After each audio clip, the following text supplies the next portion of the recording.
La Nuorese, grazie ad un gol su punizione di Frongia, supera col punteggio di 1-0 l'Alghero e conserva la vetta della classifica del campionato di eccellenza. I 3 punti sono meritati perché la Nuorese ha cercato con più insistenza la via della vittoria in una gara tattica con le squadre che per larghi tratti si sono annullate. La cronaca: partenza lanciata dalla Nuorese che cerca subito la via del gol. Al terzo, cross dalla destra di Coco per Falchi che di testa manda fuori.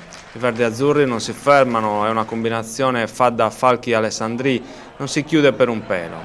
È il 6° minuto, ma la spinta offensiva della Nuorese si esaurisce quasi subito e per 20 minuti si vedono solo schermagli a centrocampo.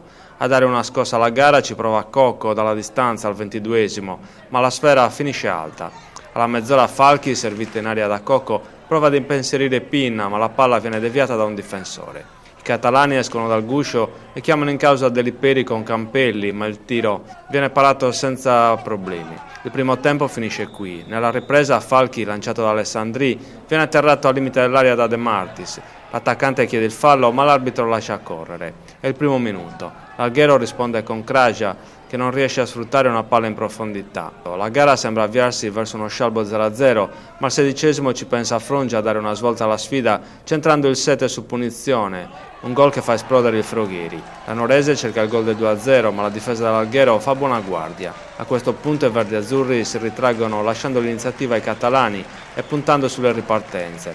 Peana da fuori prova a sorprendere Deliperi, che però controlla in 2 tempi. È il 33°. Poi Serra tenta il colpaccio su punizione, la palla insidiosa passa vicinissima al palo. Nel finale la Nuorese controlla il forcing dei catalani e conquista una vittoria che vale il primo posto in classifica, seppure in coabitazione col Fertilia.